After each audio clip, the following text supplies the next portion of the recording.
Selamat malam, Assalamualaikum warahmatullahi wabarakatuh. Berjumpa kembali dengan Budi Raharjo di Padepokan Budi Raharjo. Kita mulai dengan ngopi dulu. Sudah, nggak ada ngopinya nih. Ngopinya udah, hari ini saya udah ngopi 3 kali. Was, enak-enak semuanya kopinya. Tapi sayangnya nggak saya tampilkan di sini. Nggak apa-apa ya, percaya aja, kita sudah ngopi dulu. Soalnya udah malam ya sebetulnya.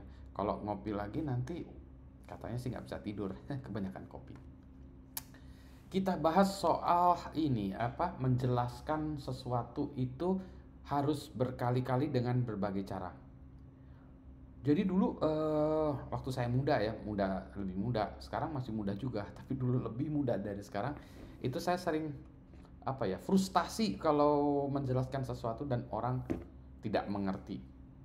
Tidak mengerti itu bisa macam-macam ya, bisa mahasiswa yang saya jelaskan, itu bisa juga orang lain tentang teknologi, bisnis dan seterusnya, bisnis partners, investor atau mahasiswa atau entrepreneur yang saya mentor kadang nggak ngerti atau pihak lain tidak mengerti apa yang saya ceritakan maksudkan. Nah itu dia, saya mencoba belajar ternyata apakah saya ini memang kurang baik ya dalam menjelaskan, tidak baik atau ada cara yang lain. Atau orang yang dijelaskan itu nggak mengerti-mengerti, beda wavelength, beda frekuensi, beda pendapat, atau kalau mau kasarnya, oh bisa juga mereka bodoh. Nggak boleh gitu kali ya, nggak boleh gitu Pak, oke.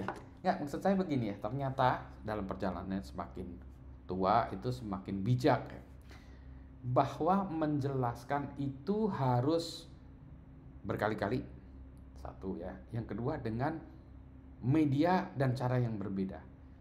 Kadang ada orang yang mudah dijelaskan dengan menggunakan tulisan, kasih tulisan gitu ya, oh dia ngerti. Tapi ada juga yang lebih mudah dijelaskan melalui verbal ya, ngobrol gini lebih lebih lebih dia lebih nangkep. Kalau suruh baca malas dia. Ada yang juga kebalikan, wah kalau denger gini tuh dia menganggap remeh, nggak penting ya, saya harus membaca dalam bentuk tulisan gitu ya. Jadi ada itu ya. Ada juga yang visualnya itu bukan hanya masalah verbal gini, verbal kan bisa juga ngomong ya, bisa dalam bentuk radio segala macam, tapi harus dengan diagram gambar, dia visual ya. Jadi oh dia lebih cepat menggunakan itu. Saya sendiri termasuk yang visual, jadi kalau orang menjelaskan sesuatu tuh saya harus, di kepala saya tuh saya gambar dulu, oh ini kotaknya begini, gambarnya oh gini gini gini ya, oh ya ini kesana kesini kesini, dan baru saya bilang oh iya ngerti ya. Ada visualisasi yang berbeda ya. Saya bentuknya diagram, mudah bagi saya melihat itu dari bentuk diagram, oh ya gini gini gini, dari sini ke sini flowchart ya, kotak-kotak gitu. Nah gitu, sehingga untuk menjelaskan satu topik harus dengan berbagai cara. Saya dulu malas banget, kan udah dijelasin gitu, harusnya udah mengerti. Oh nggak boleh begitu, harus dengan cara yang lain. Itulah sebabnya saya mengajari mahasiswa bimbingan saya itu, kalau saya menulis ya, saya ajari, kamu nulis tuh sebuah fakta, ada sebuah cerita atau sebuah opini, sebuah pendapat, apapun gitu ya, kita harus ceritakan satu dengan kata-kata. Jadi kalau kita menulis tugas akhir, skripsi, tesis, disertasi, ceritakan dengan kata-kata, satu itu gitu ya. Dua, dengan diagram, kasih gambar di kotak-kotak. Ini setelah ini kita melakukan ini, setelah itu melakukan itu gitu ya. Nah itu di gambar kotak, kasih panah. Oh iya gitu ya.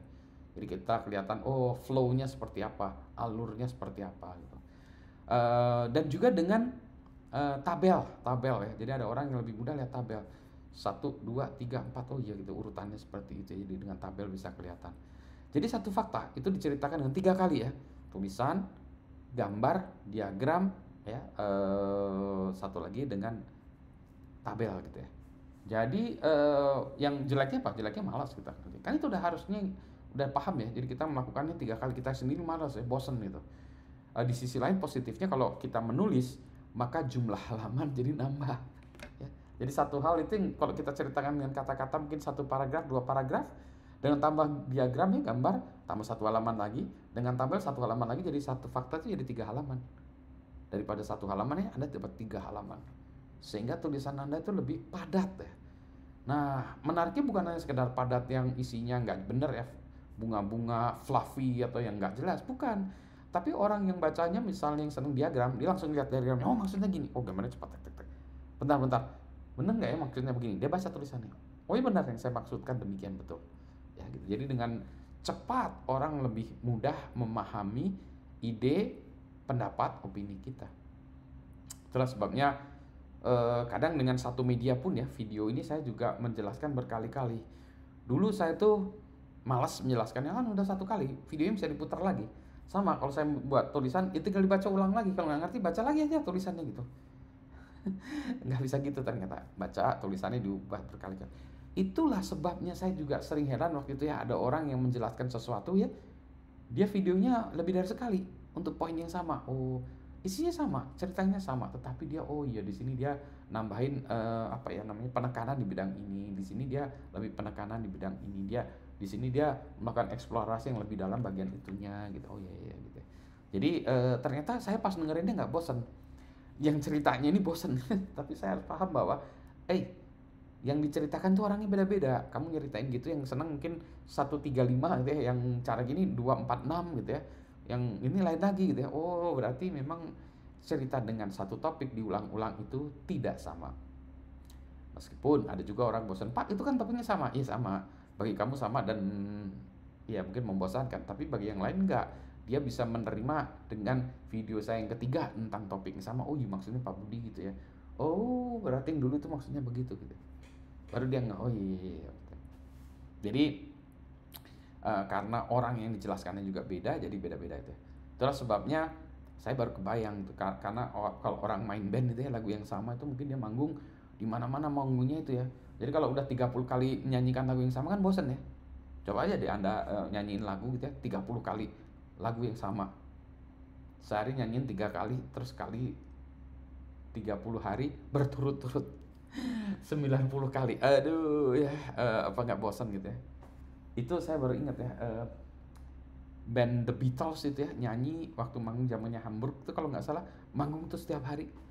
Manggung setiap hari. Kebayang 360 kali manggung. Aduh ya. Kebayang ya manggungnya, jam terbangnya, barulah kebayang oh pantesan mereka bagus. Tapi saya baru kebayang oh mereka juga pasti ada bosennya menyanyikan lagu sama yang pada kita keren, dalam bayangan kita wah keren banget, enak asik banget nyanyiin lagu itu. Dalam bayangan dia, oi ini udah ke 50 kalinya aku menyanyikan lagu itu, bosen lah. Makanya kadang-kadang ada juga ya artis-artis itu ya, kalau band ya kalau dia live dia pasti bedain. Kenapa? Karena kalau yang sama dia bosen.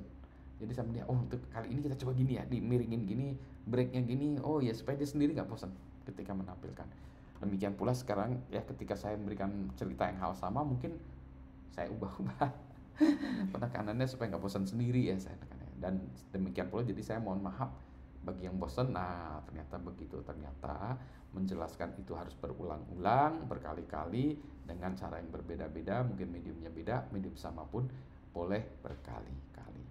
Demikianlah yang mau saya ceritakan kali ini ya topiknya. Mau ngopi lagi nggak ya? Nggak lah ya, udah malam. Semoga tetap sehat semuanya ya. Ini pas lagi liburan hari ke berapa ya? Ketiga lebaran ya, hari ketiga lebaran. Salam sehat semuanya. Assalamualaikum warahmatullahi wabarakatuh. Di belakang layar nih on the road ya, karena saya nyobain itu kan belakangnya juga backgroundnya beda ya, on the road. Ini juga setupnya beda nih, mikrofonnya saya berasal dari MacBook saya sehingga suaranya beda dengan yang biasanya ya. Kalau dari kameranya saya bawa ini, webcamnya saya bawa sih. Cuma kalau bawa ini ya mikrofonnya segala macam wah repot ya, bawa studio. Kalau webcam masih oke lah ya, meskipun rada ribet ya. Saya harusnya langsung pakai ini aja MacBook kamera ya. Nah MacBook kamera yang kayak gini aja, harusnya pakai gini aja udah oke sebetulnya ya, harusnya ya. Pak nggak usah kayak gitu-gitu pakai MacBook kamera juga. Orang ini rambutnya ada ini ya, ada berantakan, biasanya saya pakai topi, ini juga pakai peci gitu ya. Anyway ini di belakang layarnya gitu ya.